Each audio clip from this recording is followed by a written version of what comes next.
బాగుంది. విశాల్ గారు చాలా బాగా చెప్పారు. విశాల్ గారి సినిమా నిజంగా వాళ్ళ ఫాదర్ అయితే క్యారెక్టర్ హైలైట్ గా ఉంది. అసలు ఆ లవ్ స్టోరీ గాని సముద్రంలోని అమ్మ అని చెప్పే సీన్ ఉంటుంది, చాలా హైలైట్. అసలు బ్లాక్ బాస్టర్ అంటే చూడాల్సిన సినిమా.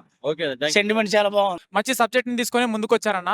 నిజంగా ఫస్ట్ హాఫ్ మొత్తము ఓకే అనిపించినా గానీ సెకండ్ హాఫ్ నుంచి సినిమా మొత్తము ఒక వేరే నెక్స్ట్ లెవెల్లో అనిపించింది అన్న. అండ్ విశాల్ రెండు గెటప్ లో రెండు క్యారెక్టర్లు చేసిండు. అసలు డాన్ క్యారెక్టర్ అయితే మామూలు లేదన్నమాట. అండ్ విశాల్ ఈ యంగ్ విశాల్ కూడా లాస్ట్ కి డాన్ అవుతాడు, ఎలా అవుతాడు అనేది మీరు సినిమా చూడాలి.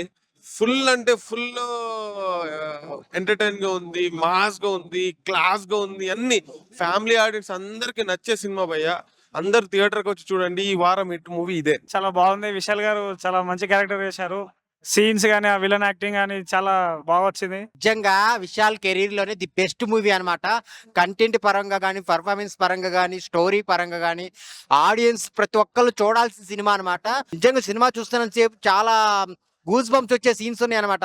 మెయిన్ హీరో హీరోయిన్ మధ్య వచ్చే సీన్స్ అయితే ఆ ఎమోషనల్ సీన్స్ అందరూ ఒకసారిగా ఏడుస్తారు. అంత బాగుంది అనమాట.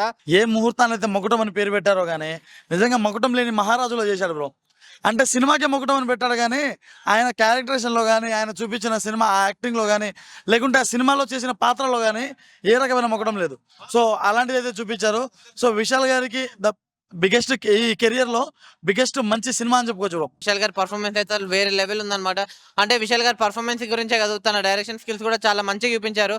అంటే ఇప్పుడున్న ప్రెజెంట్ జనరేషన్ లో ఎలా జరుగుతున్నాయి, ఏం జరుగుతున్నాయి, కల్తీ కానీ, నకిలీ కానీ, పార్ట్స్ కానీ, వాటన్నిటి గురించి అనమాట సినిమా అనేది. సో నేను చెప్తున్నా కదా, ఈ సినిమాని ఎలా చూడాలంటే పిల్లలు, పెద్దోళ్ళు, పెళ్ళనో, పెళ్ళికానో, లవ్లో బ్రేకప్, ఆఖరికి ముసలాలు కూడా ప్రతి ఒక్కరు వెళ్ళి మకుటం సినిమా చూడండి. మీ అందరికి చాలా అంటే చాలా బాగా నచ్చుతుంది. ఏమన్నా అసలు అప్పుడెప్పుడో పందెంకోడి మూవీ చూశాను, అలా చూసుకుంటా విశాల్ గారిని అలాగా ఈ మకుటం మూవీ చూస్తే అదే వైబ్ లో ఉంది. బాబా ఏమన్నా ఎలివేషన్ సార్. అదొకటి అంజలి క్యారెక్టర్, వామ్మో అమ్మోర్ తల్లి విశ్వరూపం చూపించింది అంజలి. అదొకటి. ఫోక్ సాంగ్ మాత్రం చాలా బాగుంది. ఓవరాల్ గా విశాల్ గారు ఎక్కడ ల్యాగ్ లేకుండా స్క్రీన్ ప్లే మాత్రం ఎర్రకొట్టేశాడు విశాల్ గారు. నిజంగా చెప్తున్నా, కిరీటం కూడా అవసరం లేదు ఈ సినిమాకి, ఆ రేంజ్ లో ఉందన్న.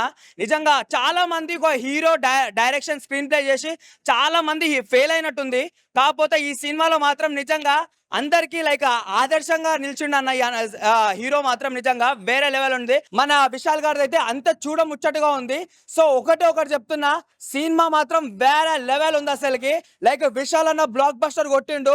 అంటే మనకు తమిళ్ అని చెప్పేసి అంటే సూర్య వాళ్ళ వీళ్ళ పేర్లు వస్తాయి కానీ నిజంగా చెప్తున్నా, తమిళ్లో ఎవరన్నా one and only like king ఉండంటే అది విశాల్ అని చెప్పుకోవచ్చు. అన్న నీ డైరెక్షన్ కి, నీ స్క్రీన్ ప్లే కి, నీ ఏమంటారు, నీ హీరోయిజం కి టేక్ ఏ హెడ్స్ ఆఫ్ అని చెప్పి ఫ్యామిలీ ఎమోషన్ కానీ చాలా ఎక్స్టెంట్ గా తీసుకెళ్లారు. డైరెక్షన్ మాత్రం విశాల్ గారు పీక్స్, ఇంకా చెప్పక్కర్లేదు. లేడీస్ తో ఫైట్ చాలా ఎక్స్టెంట్ గా అనిపిస్తుంది.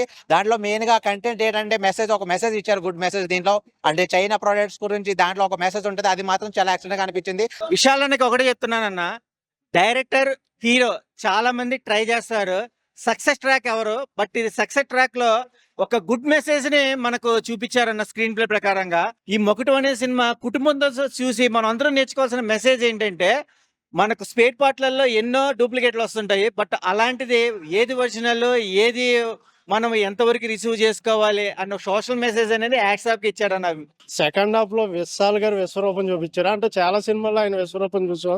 ఈ సినిమా గురించి ఒక్క ముక్కలో చెప్పాలంటే, ఈ సినిమా చూడకపోతే మనం చాలా యాక్షన్ మిస్ అవుతాం. ఇంకా మంచి మెసేజ్ కూడా ఉంది. పందెం కోటి సినిమా కాడ నుంచి ఈ సినిమా దాకా విశాల్ అన్న చాలా సినిమాలు అయితే పెద్ద పెద్ద హిట్లు సినిమాలు ఉన్నాయి. అలాగే ఈ సినిమా కూడా ఒక పెద్ద బ్లాక్ బస్టర్ హిట్ అవుతుంది. సినిమా చూస్తున్నంత సేపు మెసేజ్ ఓరియంటెడ్ గా పోయింది అనమాట సినిమా. అంటే ఈ వెహికల్స్ కానీ మంచి చెడు అనేటివి, నకిలీ ఏవి, డూప్లికేట్ ఏవి అనేట్టు క్లారిటీ చూపించాడు అనమాట. అలాగే ఇందులో అంజలి గారి యాక్టింగ్ కూడా ఆమె చింపేసింది. మాస్ క్యారెక్టర్ అనమాట, ఫుల్ మాస్ క్యారెక్టర్. సీతం వాకిట్లో సినిమా చెట్టు సినిమాలో అదో క్యారెక్టర్, ఎక్కడో క్యారెక్టర్, అంటే ఫుల్ వేరియేషన్ అనమాట. ఆ విలన్తో అక్కడ కూడా ఫైట్ చేస్తుంది, తను కూడా ఫైట్ చేస్తుంది, మగోళ్ళలాగే ఫైట్ చేస్తుంది అంజలి గారు. అది కూడా చాలా బాగుంది. ఎక్సలెంట్ గా ఉంది. లేడీస్ మాత్రం కూరగాయలు కొట్టినట్టు కోసేస్తున్నారు మగవాళ్ళని తలకాయలు ఏడాడు ఎట్టుమెంటాడు అవని ఎంతలో వినలు అవని సరే మెడకాయలు కోసేస్తున్నారు అంతే, కూరగాయలు కోసినట్టు కోసేస్తున్నారు. ఆ బయట మాత్రం మామూలుగా లేదు. ఫస్ట్ టైం ఇది direction and writer, so hero actor కూడా ఈయనే. సో సినిమా అయితే సూపర్ ఉంటుంది. దీనిలో ఫోక్ సాంగ్ అయితే ఉంటుంది. ఫోక్ సాంగ్ అయితే వేరే లెవెల్ ఉంటుంది. ఇంతకుముందు మన విశాల్ గారిని చాలా సినిమాలు చూసాం కదా, మన పాత సినిమాలు పందెం కోడి, ఆ బర్ని అలాంటి వైపు తీసుకుంటున్న సినిమా అయితే నాకు నిజంగా చెప్తున్న విశాల్ గారు ఆయన ఇంతకుముందు యాక్టర్ గా నాకు ఇష్టమయ్యారు, ఈ సినిమా చూసిన తర్వాత డైరెక్టర్ గా ఇష్టమయ్యారు. నాకైతే ఎంత బాగుంది. సో నాకు తెలిసినంత వరకు విశాల్ ఫస్ట్ టైం డైరెక్షన్ చేస్తున్నాడేమో కానీ ఫస్ట్ టైం లో అయితే అనిపించలేదు. నాకు 3 గంటలు చూశాను, నాకు ఎక్కడ బోరింగ్ అనిపించలేదు. సినిమా మాత్రం బాగా నచ్చింది.